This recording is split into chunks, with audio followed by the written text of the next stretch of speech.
Part 3. Chapter 15. At the halfway mark. Everything has been built to endure. Francis Collingwood. It took 3 more years to complete the towers. The Brooklyn Tower, started a year earlier than the other one, was finished a year before, in June 1875. And the last stone on the New York Tower was set in July 1876, right when the country, with surprising exuberance and a seemingly insatiable delight in fireworks, was celebrating its 100th birthday. Times had changed considerably. The terrible panic of 1873 had struck, worse than any ever before. The country still had not recovered from it, and would not for some time. Incredibly, J. Cook & Company, the most famous banking firm of the day, had gone bankrupt. In no time, one Wall Street firm after another had gone under. Thousands of businesses, mostly small ones, had been wiped out, and thousands upon thousands of working people lost their jobs. The streets of New York had been filled with drifters and unemployed ever since. But for all that, the country kept growing, moving ahead. The poor and the hopeful kept streaming in from Europe, landing in New York, passing by the hundreds of thousands through the shabby makeshift clearing point at Castle Garden. Most Americans were anything but dissatisfied with the times. Simple, ingenious devices were coming along one after another, changing the way people lived and the look of the land in the most astonishing fashion. Barbed wire and ready-made windmills for settlers on the Great Plains, to name but 2. In Hartford, Connecticut, Mark Twain was busy working on Huckleberry Finn. Edison was working on electric light at Menlo Park, New Jersey. Carnegie had built the Edgar Thomson Works, the biggest steel mill on earth, at Braddock, Pennsylvania, and was producing Bessemer steel in quantities unheard of at the start of the decade.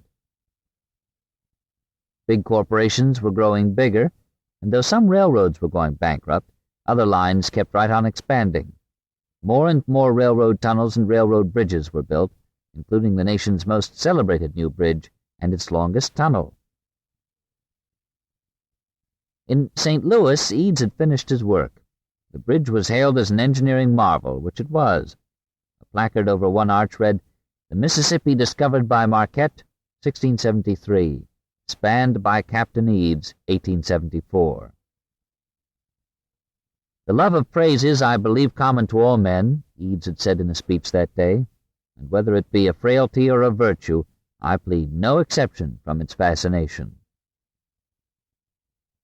Then in Massachusetts, later that same year, on Thanksgiving Day, the record-breaking Hoosac Tunnel had been completed, nearly 26 years after it was first begun, and at a cost of $10 million and an appalling 195 lives, most of them lost because of inexperience in using nitroglycerin. In New York, the nation's tallest office building had been completed, the 10-story Western Union Telegraph Building, designed by the architect George B. Post. With its tower rising 230 feet above Day Street, it was still nearly 50 feet less than the top of the New York Tower of the Great Bridge. Mayor Havmeyer was dead, and Tweed was out of jail and on the loose somewhere. One morning in December 1875, Tweed had left the Ludlow Street jail, with his son and 2 guards, to take a carriage ride. Tweed had wanted some fresh air. On the way back, they had stopped off at his house and were sitting in the parlor when he asked if he might go upstairs to see his wife. The guards had agreed, and that had been the last anyone had seen of Tweed. Across the river, beside the Brooklyn Tower, a new ferry house had been built, a costly expression of confidence in the future of the ferry system, bridge or no bridge. The building stood where the old one had, at the foot of Fulton Street, but it was a much more elaborate affair, with tall mansard roofs, a particularly elegant cupola, and in a niche over the main entranceway, a life-sized statue of Robert Fulton now gazed impassively over the throngs of commuters that swarmed in and out below. New business buildings had gone up in Brooklyn, new industries had been started, whole new residential sections had been built. The sound of hammer and nails was still one of the characteristics of the place. But the event that had stirred people up more than any other, more really than anything that had happened in Brooklyn since the war, was the Beecher-Tilton trial, which began in the city courthouse in January 1875. Theodore Tilton had decided to bring suit against Beecher for alienation of his wife's affections. The show lasted 6 months and was the talk of the country. Beecher denied every charge against him. Not until late June, when the Brooklyn Tower was being finished, did the jury retire. Then 8 seemingly interminable days went by, the summer heat stupendous, before the jury returned to report no decision. Immediate tumult had broken out in the courtroom, with Beecher's parishioners rejoicing as though he had been completely vindicated.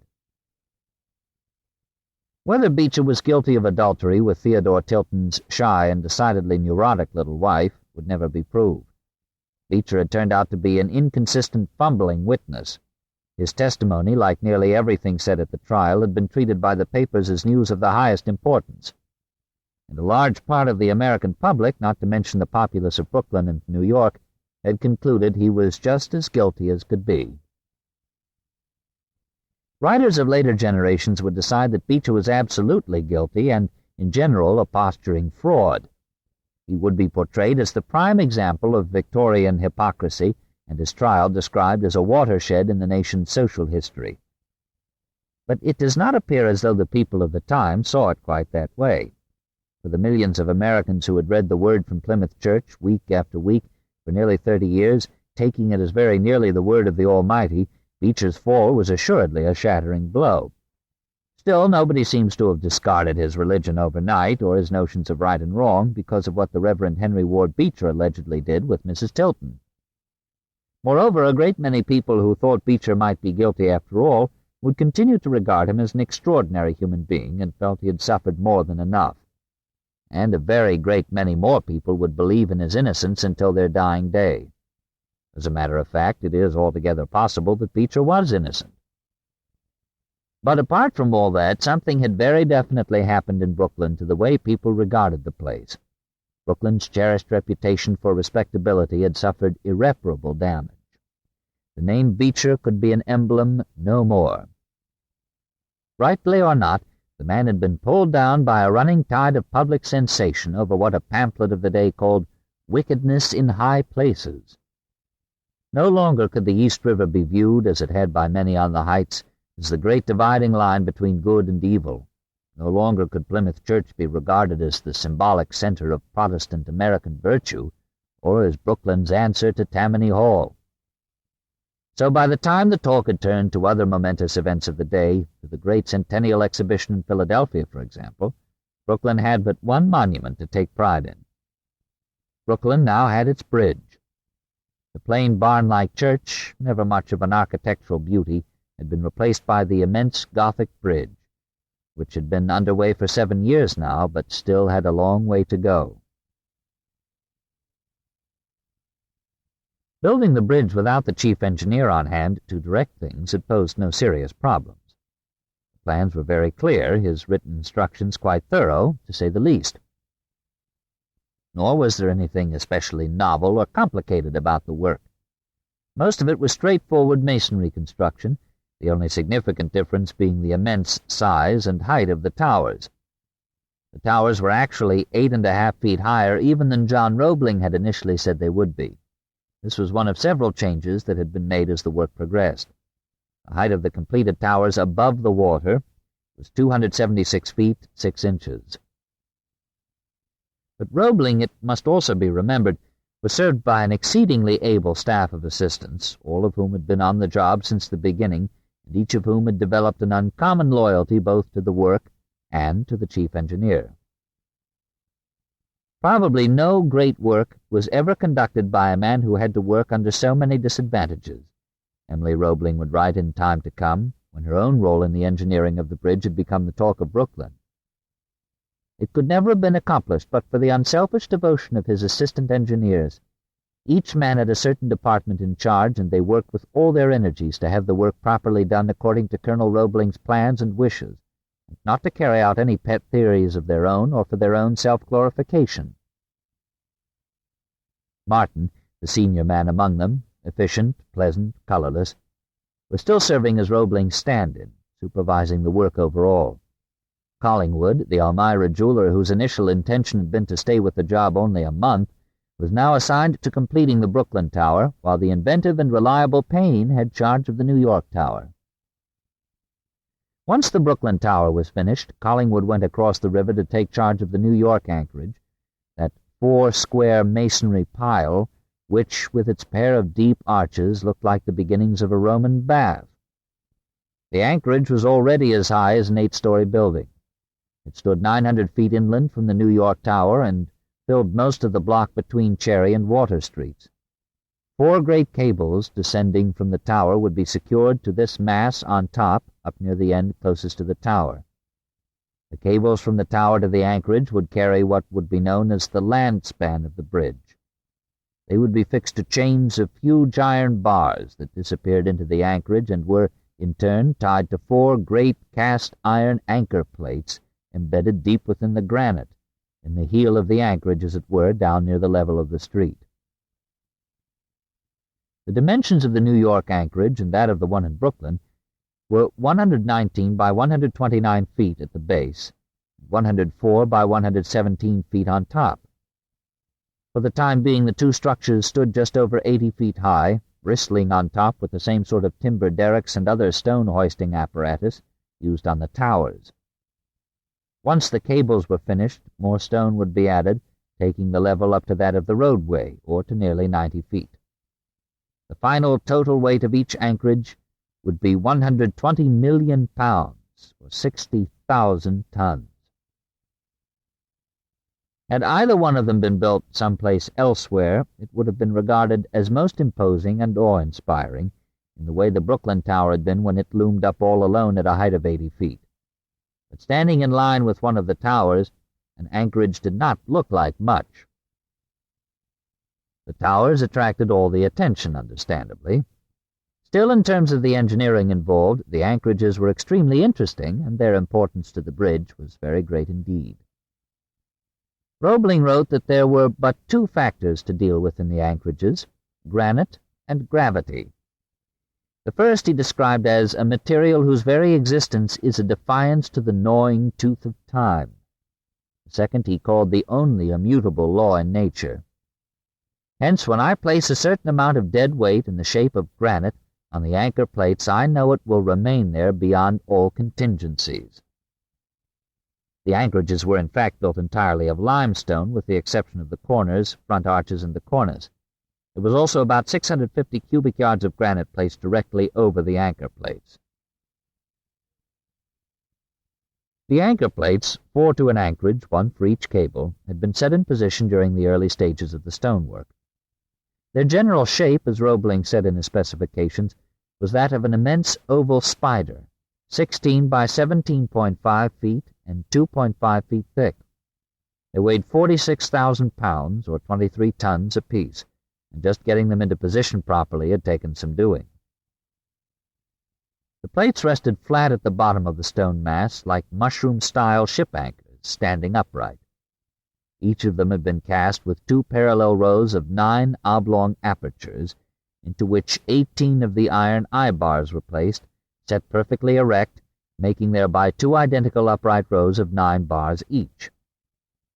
The anchor bars, as they were called, stood twice as tall as a man and had an eye at each end. They had been forged in a single piece, smooth, flat, and exactly like the others to be used in the same position. No easy trick at the time. Roebling had to decide whether to use iron or steel for anchor bars. During his visit to the Krupp works at Essen in 1867, the managers had forged an all-steel prototype for his inspection, but could not guarantee the quality he wanted. So he settled on wrought iron. Several different mills produced the bars: the Keystone Bridge Company, the Edgemoor Iron Company, the Phoenix Iron Company. And as William Kingsley wrote, the finished products were considered splendid specimens of what American manufacturers can do. Below the underside of the anchor plate, through the 9 eyes of each row, all matched in position as one, big steel pins were inserted and drawn up against the plate, fitting into semi-cylindrical grooves, and thereby forming the first link, a double-tiered link, of a gigantic double-tiered eye-bar chain that extended up through the masonry in a gradual arc until it surfaced on top. The anchor bars were of slightly different sizes, depending on their position in the chain, but they averaged 12.5 feet in length, and in the first 3 links those nearest the anchor plates, where the pull from the cables would be felt the least, they were 7 inches wide and 3 inches thick, swelling enough toward the ends to compensate for eye holes 5 to 6 inches in diameter.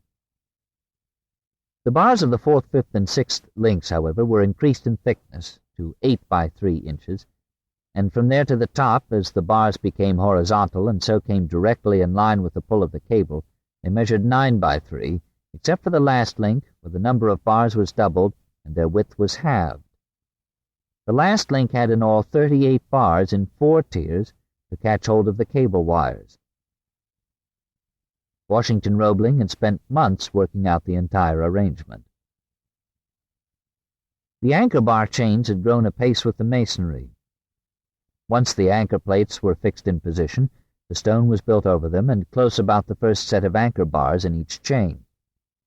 Then the second set of bars was put in place, the eyes of the new 18 fitting into those of the first 18, and heavy pins were put through all of them, making joints like 2 parallel door hinges.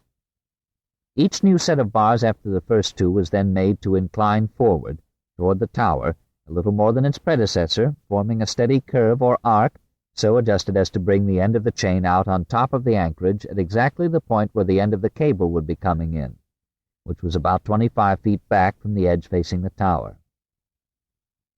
By the summer of 1876, the huge iron bars, painted with red lead to guard against rust, were protruding out of the upper surface of each anchorage, ready to take hold of the immense load of the cables, and looking, as someone said, like the clutching fingers of a giant imprisoned within the stone. Wilhelm Hildenbrand was to design the approaches leading to the 2 anchorages. This assignment in itself involved a series of structures nearly half a mile long, all told, and a total of 9 different stone or iron girder bridges to span the intervening streets. The amount of work required for these structures alone was enormous, as Roebling explained to the Board of Trustees. The Brooklyn anchorage, begun in 1873 and finished 2 years later, was the responsibility of George McNulty, who by this time had also managed to grow an imposing handlebar mustache. Though not yet 30, McNulty was unquestionably one of the ablest men on the job. Roebling had assigned him to preparing hoists, drums, wheels, and other mechanical paraphernalia needed for cable making, all of which had to be made up exactly as Roebling wanted and mounted on top of the Brooklyn anchorage. As with nearly everything else about this bridge, the cables would originate in Brooklyn.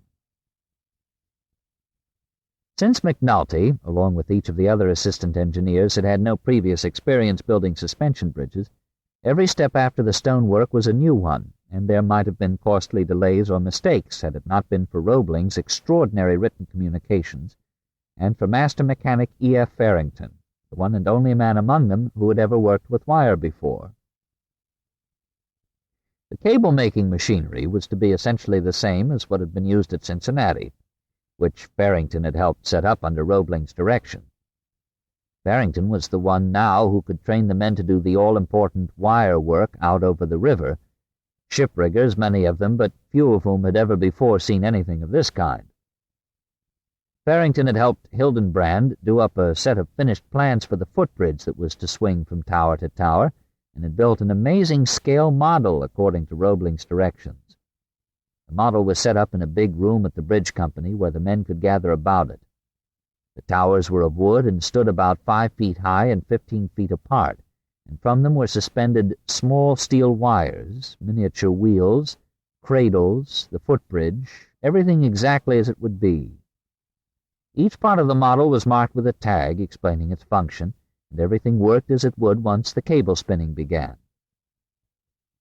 Farrington was, in fact, the single person on the job who could speak from experience about the work that lay ahead and who had the clearest idea of the problems there could be. In the time since Roebling's departure for Europe, the stonework had proceeded more or less as expected, slowly, gradually, stopping altogether during the winters. There had been a few brief, unexpected delays because quarries failed to deliver on schedule and once because funds ran low, and there had been more accidents, but generally speaking, the towers had gone up about as smoothly and efficiently as could have been hoped. The stone came from some 20 different quarries, and of the thousands of shiploads sent, only one was lost. The stone was unloaded at the yard at Red Hook, and from there came up to the bridge on big scows that tied up at the tower docks.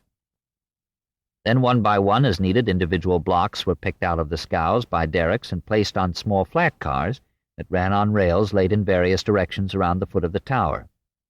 A couple of men would roll the block around to the back of the tower, and from there it would be hoisted up onto the tower, but no longer by the 50-foot boom derricks mounted on top. The elevation was too great for that now. Instead, the system worked this way. On top of each tower, in the center and projecting over the edge, were two huge iron pulleys, in line with which, and running the full height of the masonry, were heavy timbers laid up like tracks to take the chafe of the block as it made its ascent. A steel wire rope, 1.5 inches in diameter, attached to the drum of a powerful steam hoisting engine on the ground, passed first through one pulley, then down to the ground, then up again through the other pulley, and down to the drum of a second engine. To both of the vertical sections of this continuous rope, running up and down the side of the tower, were attached big hooks that engaged the iron eye bolts inserted in the ends of each granite block. The hooks were fastened, in other words, so that one set was coming down while the other went up, or so that raising one block lowered the hooks needed to lift the next block in line. Sometimes, when a particularly heavy block was being hoisted, the vibrations on the ropes, caused by the straining pulsations of the engine, became so violent that the block would have to be lowered again and extra rigging attached to it. Only once, however, did a block shake loose and fall from 200 feet up, demolishing the tracks below and burying itself halfway in the ground. As each stone got to the top of the tower, it passed between the rails of a track laid lengthwise along the edge on a timber superstructure. When the stone cleared the track, another flat car was shoved under it. The stone was unhooked and moved quickly to where a boom derrick could pick it up and swing it into place. On the arches of the Brooklyn Tower, the keystones, huge blocks weighing 11 tons, were fitted in without any trimming, just as they came from the quarry. The top of a tower was an extremely busy, crowded place, with perhaps 80 men at a time working up there. Every man had to know just what he was about. A stiff breeze blew nearly all the time, it seemed, and in late fall or early spring it blew bitterly cold.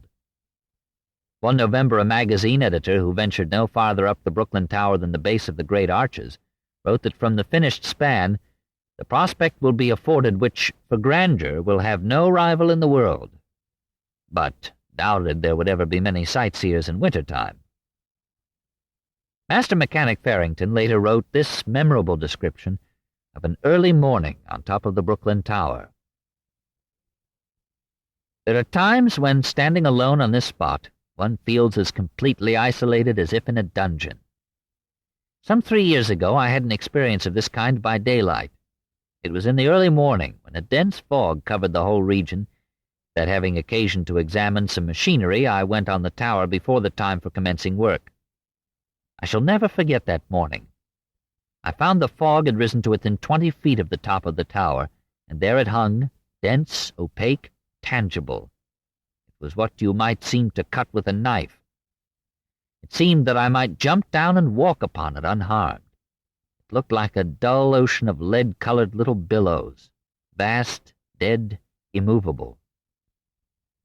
The fog seemed to follow the conformation of the ground, rising to a certain height above it in all directions, and obscuring all below that line. The spires of Trinity in New York, and in Brooklyn, and the tops of the masts of a ship in one of the dry docks, with the roof of the bridge towers, were all that were visible of the world below. Here and there, where the heat from the furnace chimneys rarefied the air, white cones would rise like boiling springs, and I could in one direction trace the cautious movement of a steamer by the same means. Rising through this misty veil was the confused crash and roar of busy life below. By and by the heads of the workmen began to appear as they clambered up the stairway. The fog lost its density. A thin vapor seemed to rise from it, a fog upon a fog, like a mist from the ocean, and the whole began to settle and to melt away. Spires, masts, and chimneys began to appear. Boats were seen dodging about like porpoises just below the surface of the mist. By 10 o'clock the fog had disappeared, and travel, which had been seriously interrupted, was resumed.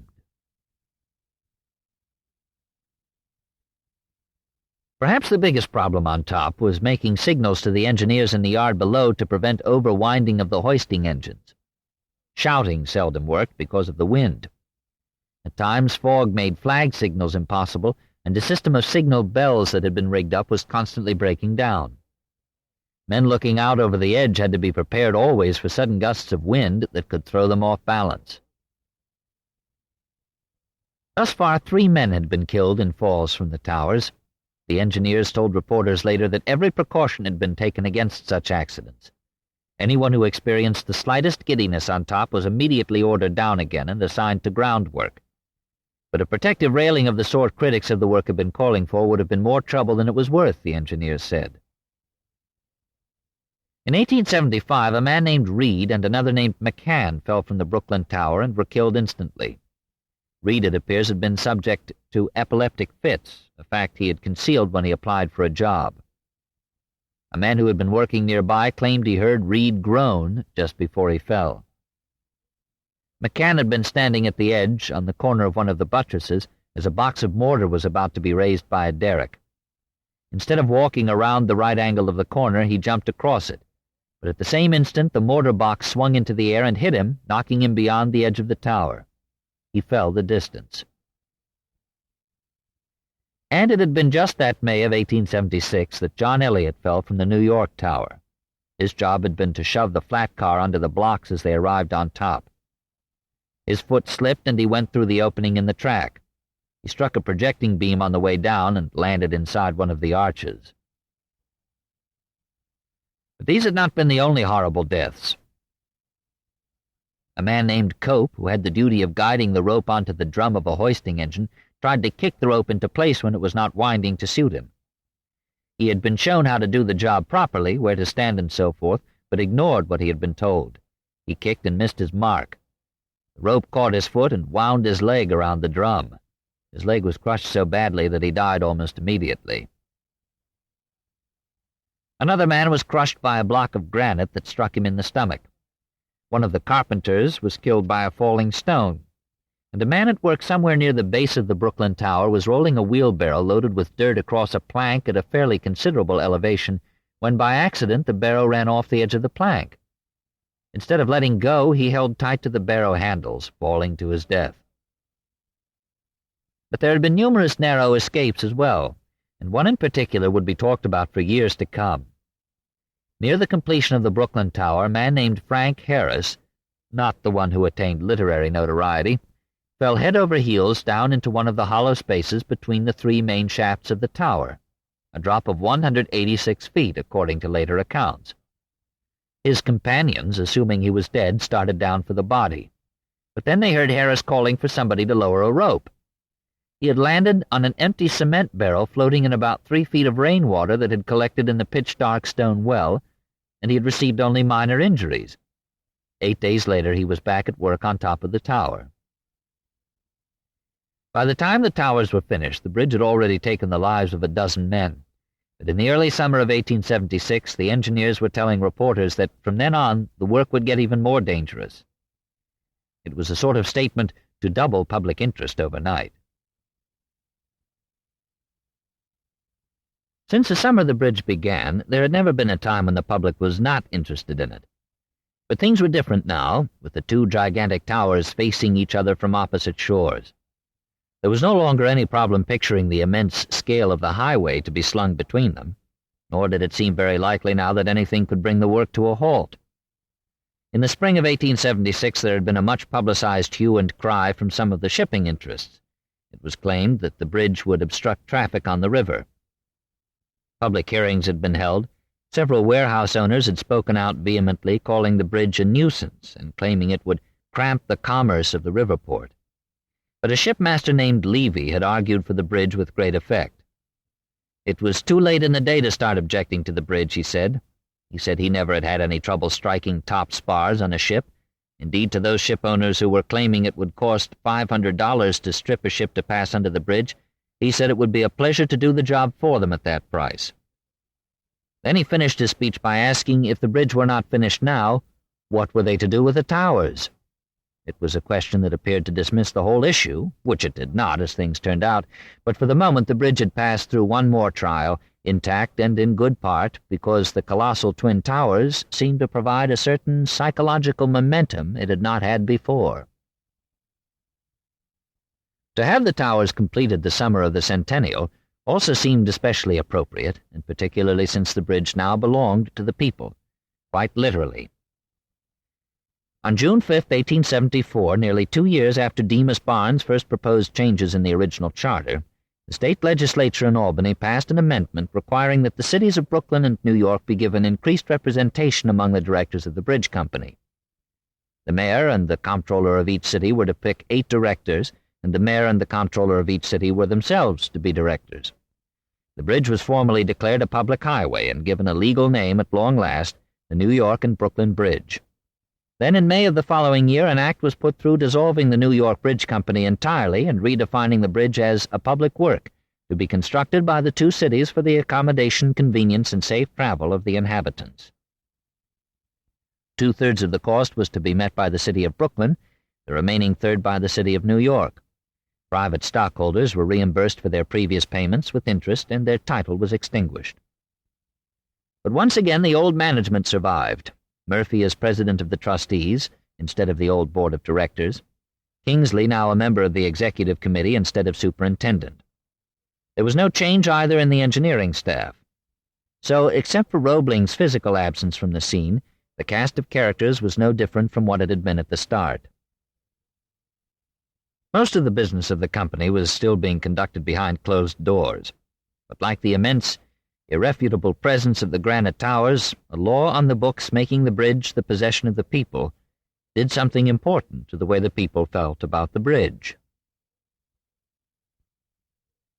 Early in July of 1876, the New York papers carried accounts of a new apparatus constructed by Colonel Payne at the New York Tower by which he could test the strength of steel wire. In Brooklyn, the Eagle ran long, optimistic articles titled "The Present Condition of the Work." "Before winter shall drive the workmen from their positions," the editors wrote, "we shall see the first strands of the great cable stretching aloft, spanning the river." A contract for 120 tons of steel wire, best quality, was being filled by the Chrome Steel Company of Brooklyn. The bridge, the Eagle reported, would be finished in 3 more years, and added that the engineers in charge were the very best in the business. One thing is certain. The bridge company have been exceedingly fortunate in securing the services of professional gentlemen who are without peer in their respective fields and whose talent and genius have enabled them to surmount every obstacle. The leadership was all in the plural now. There was no mention of Washington Roebling. Presently, about the middle of July, Payne reported that the gigantic saddle plates were in position, each weighing 26,000 pounds or 13 tons. There were 8 of them, 4 mounted on top of each tower. They were the bases for the big iron saddles, so-called, on which the cables would ride. The saddles went up soon after that. They stood about 4 feet high, rested on rollers, and were elliptical in shape, with a groove on top about the size of a barrel head in which the cable would sit. Each saddle could work to and fro on the rollers according to the pull of its cable, and thereby alleviate any lateral strain on the tower. The movable saddles, like the big expansion joints that were to be built into the actual roadway, were essential to the stability of the bridge.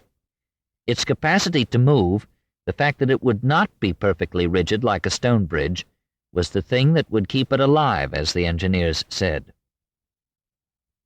Then, in early August, when everything seemed to be in order, it was announced that the first wire would be taken across. The bridge was half built.